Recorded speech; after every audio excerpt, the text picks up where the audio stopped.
H1B വിസയ്ക്ക് മാത്രമല്ല ഇന്ത്യയിൽ നിന്നുള്ള ചെമ്മീനും എതിർപ്പ് നേരിടുന്നു. ഇന്ത്യയിൽ നിന്നുള്ള ചെമ്മീന് താരിഫ് ചുമത്തണമെന്നാണ് 2 US സെനറ്റർമാർ ആവശ്യപ്പെട്ടിരിക്കുന്നത്. അതിനായി അവർ ഒരു ബില്ല് സെനറ്റിൽ അവതരിപ്പിച്ചു കഴിഞ്ഞു. ഇന്ത്യ ഷ്രിമ്പ് താരിഫ് ബിൽ എന്നാണ് അതിൻ്റെ പേര്. അപ്പോൾ അത് പാസ്സായി കഴിഞ്ഞാൽ അത് പാസ്സാകാൻ സാധ്യതയുണ്ട്. അവർ പറയുന്ന ന്യായം ഇതാണ്: ഈ അമേരിക്കയിലെ ഷ്രിമ്പും അതുപോലെ തന്നെ ക്യാറ്റ് ഫിഷ് അതെല്ലാം വളരെ ഉയർന്ന നിലവാരത്തിലാണ് ഉണ്ടാക്കുന്നത്. അതെല്ലാം കൂടുതലായിട്ടും ഈ ഗൾഫ് കോസ്റ്റ് എന്ന് പറഞ്ഞാൽ ലൂയിസിയാന തുടങ്ങിയ ആ പ്രദേശത്ത്, ആ സ്റ്റേറ്റുകളിൽ അവിടെയാണത് കൂടുതലായി വളർത്തുന്നത്. ഇന്ത്യയിൽ നിന്നുള്ള ചീപ്പ് ഷ്രിമ്പ്, വില കുറഞ്ഞ ഷ്രിമ്പ് വരുന്നതോടുകൂടി, ചെമ്മീൻ വരുന്നതോടുകൂടി ഇവിടുത്തെ നല്ല പ്രോഡക്റ്റ്സ് വാങ്ങാനായിട്ട് ആളുകളില്ല. അത് അമേരിക്കയിലെ കർഷകരെ, അതായത് മത്സ്യകർഷകരെ ദോഷമായിട്ട് ബാധിക്കുന്നു. അതുകൊണ്ട് ഇങ്ങനെയുള്ള ചീപ്പ് പ്രോഡക്റ്റ്സ് അതിന് താരിഫ് ചുമത്തണം എന്നാണ് അവർ ആവശ്യപ്പെട്ടിരിക്കുന്നത്. എന്തായാലും അതിനുള്ള സാധ്യതകൾ നമ്മൾ കാണുന്നുണ്ട്. ഈ ഇന്ത്യയിൽ ഈ പല കാര്യങ്ങളും ഇന്ത്യൻ വിപണി തുറന്നു കൊടുക്കില്ല. കാരണം അവിടുത്തെ സാധാരണക്കാർക്ക്, അവിടുത്തെ കൃഷിക്കാർക്കും അതുപോലെയുള്ള ചെറുകിടക്കാർക്കും ദോഷമായി ബാധിക്കുമെന്നുള്ളതുകൊണ്ടാണ് ഇന്ത്യൻ വിപണി തുറന്നു കൊടുക്കാത്തതെന്ന് കൃത്യമായിട്ട് പ്രധാനമന്ത്രി പറയുകയുണ്ടായി.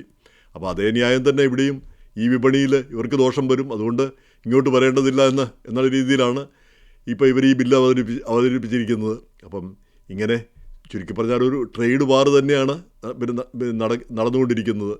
ഇത് അന്താരാഷ്ട്ര രംഗത്തെ ഗ്ലോബലൈസേഷനെ ശക്തമായി എതിർക്കുന്ന പാർട്ടിയാണ് ഇപ്പം ട്രംപും കൂട്ടരും. അതായത് അമേരിക്ക ഒറ്റപ്പെട്ട് നിൽക്കണം, അമേരിക്ക നാഷണലിസ്റ്റ് രീതിയിലേക്ക് തിരിച്ചു പോകണം, ഇതൊക്കെയാണ് അവർ പറയുന്നത്. അപ്പോൾ അതിനനുകൂലമായിട്ട് അമേരിക്ക ഫസ്റ്റ് എന്ന് പറയുമ്പോഴും അമേരിക്ക മാത്രമെന്നുള്ള രീതിയിലേക്ക് കാര്യങ്ങൾ മാറുന്ന ഒരു സ്ഥിതി കാണുന്നു. അപ്പോൾ ഇത് പാസ്സായി കഴിഞ്ഞാലേ ഉള്ളൂ പ്രശ്നം. ആകപ്പാടെ ഈ ഷ്രിമ്പിൻ്റെ കാര്യത്തിൽ വരുമ്പോൾ ഒരു നല്ല കാര്യം എന്താണെന്ന് വെച്ചാൽ, എന്തിനാണ് ഇപ്പോൾ ഷ്രിമ്പ് ഇങ്ങോട്ട് കയറ്റി അയക്കുന്നത്? അവിടെ ഇന്ത്യയിൽ 1.4 ബില്യൺ ആളുകളുണ്ട്, അവിടെ പട്ടിണി പാവങ്ങളും എല്ലാം ഉണ്ട്, അവിടെ തന്നെ കഴിക്കാനുള്ളതേ ഉള്ളൂ ഷ്രിമ്പ്. ഇവിടുന്ന് ഇപ്പോൾ ഡോളർ അങ്ങോട്ട് കിട്ടില്ല എന്നുള്ളൊരു ഒറ്റ പ്രശ്നം മാത്രമേ ഉള്ളൂ. സാരമില്ല, ഡോളർ ഇല്ലെങ്കിലും അവിടെ ഇന്ത്യൻ രൂപയെങ്കിലും കിട്ടുമല്ലോ, അത് വെച്ച് അഡ്ജസ്റ്റ് ചെയ്യുക തൽക്കാലത്തേക്കല്ല, അങ്ങനെ ആ രീതിയിലേക്കൊന്ന് ചിന്തിച്ച് നോക്കേണ്ടതുണ്ട്. ഈ ഇന്ത്യയിൽ നിന്നും ചൈനയിൽ നിന്നും ചീപ്പായിട്ടുള്ള സാധനങ്ങൾ വരുന്നത് തടയാമെന്നും ഈ അധികൃതർ വാക്ക് നൽകിയിട്ടുണ്ട്. അവർ ഈ ഡെപ്യൂട്ടി കൊമേഴ്സ് സെക്രട്ടറിയൊക്കെ അതിനനുകൂലമായിട്ട് നേരത്തെ ഒരു സെനറ്റിൽ പ്രസ്താവന നടത്തുകയും ചെയ്തിരുന്നു. അപ്പോൾ അതിനനുകൂലമായ തീരുമാനങ്ങളും ഉണ്ടാകുമെന്ന് നമുക്ക് പ്രതീക്ഷിക്കേണ്ടതുണ്ട്. അപ്പം ഈ ഇങ്ങോട്ടുള്ള കയറ്റുമതി അത്ര എളുപ്പമാവില്ല, ശാശ്വതമാവില്ല എന്നുള്ളൊരു സ്ഥിതിയാണ് ഇപ്പോഴുള്ളത്. അപ്പോൾ അതിനൊരു മാറ്റം വരുമോ എന്ന് ഇനി കാണേണ്ടിയിരിക്കുന്നു. ഇതിൻ്റെ ഇടയിലാണ് ഈ ഗോൾഡ് കാർഡ്, $1 മില്യൺ കൊടുത്താൽ ഈ ആളുകൾക്ക് ഗോൾഡ് കാർഡ് കിട്ടും, പ്രിവിലേജ്ഡ് ഗോൾഡ് കാർഡ്, ഇവിടെ ഗ്രീൻ കാർഡ്. അപ്പോൾ അത് കിട്ടുകയാണെങ്കിൽ ഇവിടെ ആഗോളതലത്തിൽ അവർ ടാക്സ് കൊടുക്കേണ്ടതുണ്ട് എന്നുള്ളത് മാത്രമാണ് ഒരു പ്രധാനപ്പെട്ട വിഷയം. അത് കൊമേഴ്സ് സെക്രട്ടറിക്കാണ് അപേക്ഷിക്കേണ്ടതെന്നാണ് ഇപ്പോൾ പറഞ്ഞിരിക്കുന്നത്. കൊമേഴ്സ് സെക്രട്ടറിയാണ് അതിൻ്റെ കാര്യങ്ങളൊക്കെ തീരുമാനിക്കുന്നത്. കാരണം 1 മില്യനൊക്കെ കൊടുക്കാൻ കഴിയുന്നവർ നല്ല വ്യവസായപരമായിട്ട് മിടുക്കരും സമർത്ഥരുമാണ്, വ്യവസായമല്ല ബിസിനസ് രംഗത്ത്. അപ്പോൾ ഉള്ളവരിവിടെ വരണം, അവർ ഈ രാജ്യത്തിന് പുരോഗതി ഉണ്ടാക്കുമെന്നാണ് ന്യായം.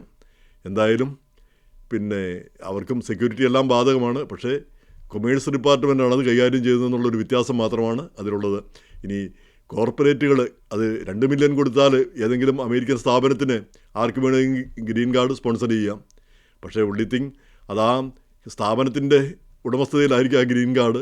ഈ ജോലിക്കാരൻ മാറുന്നതനുസരിച്ച് പുതിയൊരു ജോലിക്കാരന് അത് കൊടുക്കാനായിട്ട് ആവുകയും ചെയ്യും. എന്തായാലും ഇങ്ങനെയുള്ള മാറ്റം മറിച്ചിലുകൾ നടന്നുകൊണ്ടിരിക്കുന്നു. ഇതെല്ലാം ഒന്ന് റെഗുലറൈസ് ചെയ്ത് കിട്ടാനായിട്ട് കുറേ കാലം എടുക്കും. എങ്ങനെയൊക്കെയാണ് ഇതെല്ലാം വർക്ക് ചെയ്യുന്നതെന്ന് നമ്മൾ കാത്തിരുന്ന് കാണേണ്ടതുണ്ട്.